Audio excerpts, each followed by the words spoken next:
À Saint-Germain-en-Laye dans les Yvelines, quand on est jeune et qu'on est à la recherche d'un emploi, il suffit de s'adresser à Patrick. Il s'occupe du reste. Alors, on est prêt pour cette opération set de table? On est à fond? Patrick a fait imprimer des CV format XXL. Les restaurants les utilisent comme set de table. Impossible de les manquer. Et en plus, les candidats sont à l'entrée du restaurant. Leur mission, faire bonne impression. Bonjour. Excusez-moi de vous déranger. Bien sûr, ça ne marche pas à tous les coups. C'est dur.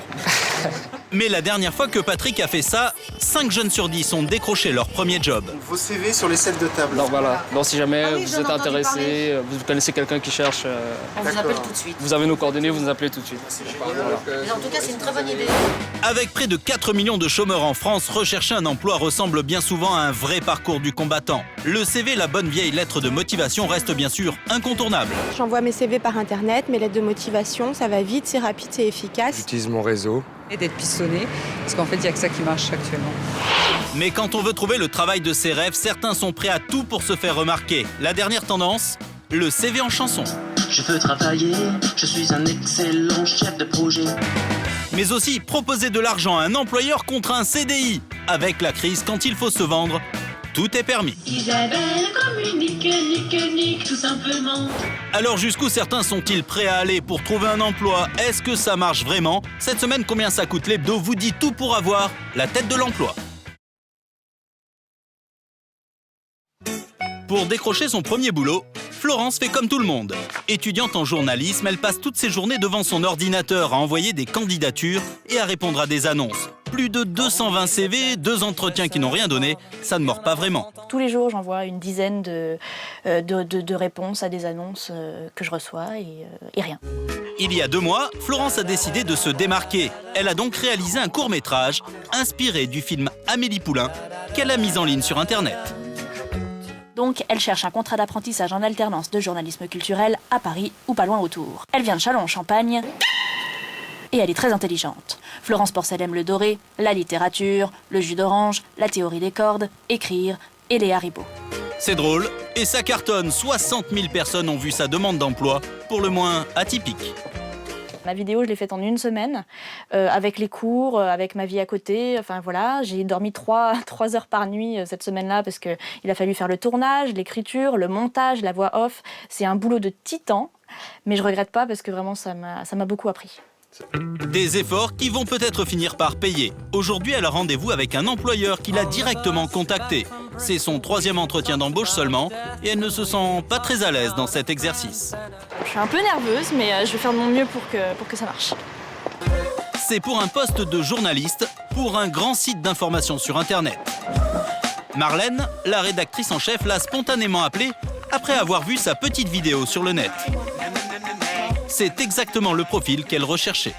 On cherche quelqu'un justement pour faire des vidéos, un petit peu dans le style de ce que vous avez fait dans votre CV, c'est-à-dire quelque chose d'un peu décalé, un peu drôle. Le concept de Florence a fait mouche car comme beaucoup d'employeurs, Marlène n'a pas une minute à elle. Des CV classiques, sa boîte mail en est saturée. On reçoit des dizaines de candidatures par jour, candidatures rédactrices, pigistes, rédactrices, journalistes. Non, je vous dis, là, je les ai même pas ouverts. On en reçoit trop, on en a 10 par jour qui sont en général toutes présentées de façon très académique. Le fait de chercher du travail aujourd'hui, c'est limite, faudrait avoir un diplôme, quoi. Diplôme de chercheur d'emploi. L'entretien aura duré en tout une grosse demi-heure. Oui, j'ai un bon feeling. Voilà, j'ai un bon feeling. Ça veut pas dire que ça va marcher, mais j'ai bon espoir.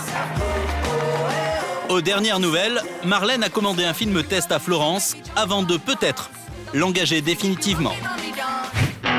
La carrière professionnelle de Paul, elle, n'a pas toujours été un long fleuve tranquille. Il avait entendu parler des datings pour trouver une nounou. Alors lui, il a inventé le dating pour trouver un patron. Donc bienvenue à ce café contact de l'emploi énième en direct de Strasbourg. Ancien chômeur, Paul connaît bien les difficultés pour obtenir un rendez-vous avec des employeurs. C'est comme ça que lui est venue l'idée de ce nouveau concept. Réunir des demandeurs d'emploi et des chefs d'entreprise autour d'un café. Ça marche.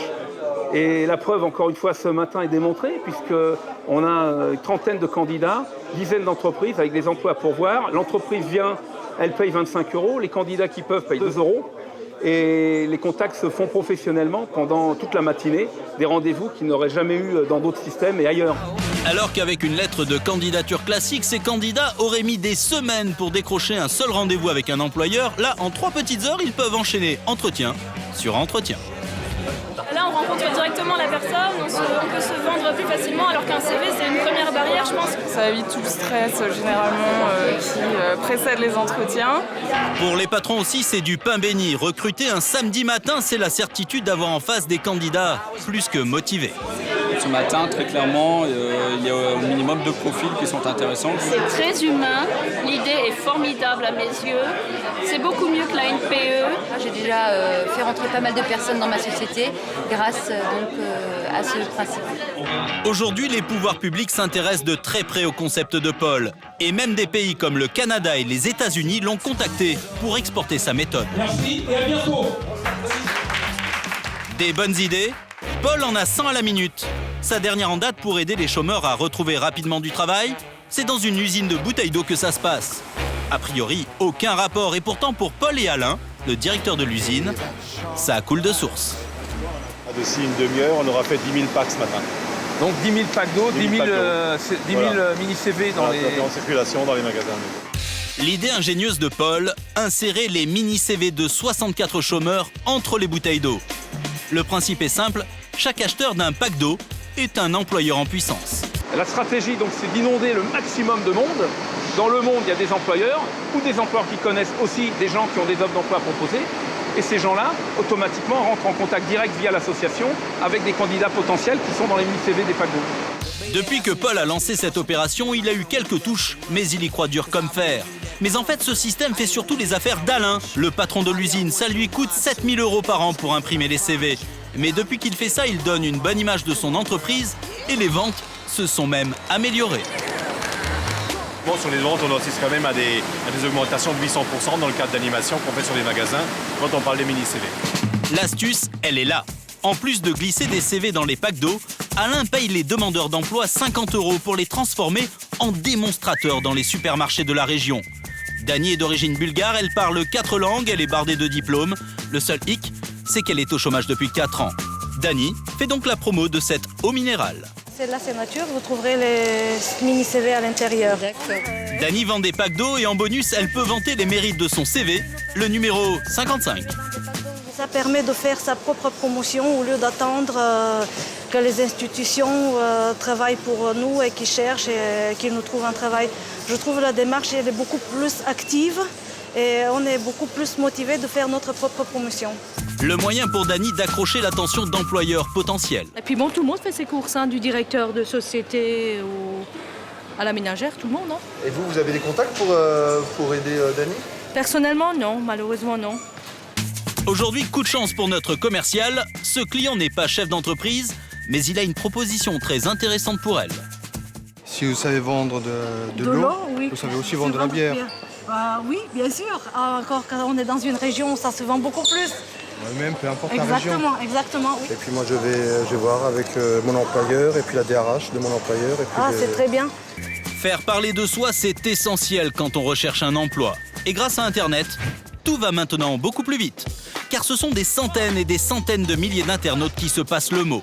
Pour Yannick Miel, tout a commencé ici, dans le quartier de la Défense à Paris. Son nom ne vous dit rien et pourtant... Donc profitez-en aujourd'hui, superbe promotion sur le jeune diplômé. Il est passé dans tous les journaux télévisés, il a fait le buzz comme on dit. Bien lui en a pris, c'est le ministre Martin Hirsch en personne qui l'a embauché comme chargé de mission. Mais avant d'en arriver là, Yannick avait minutieusement préparé son coup.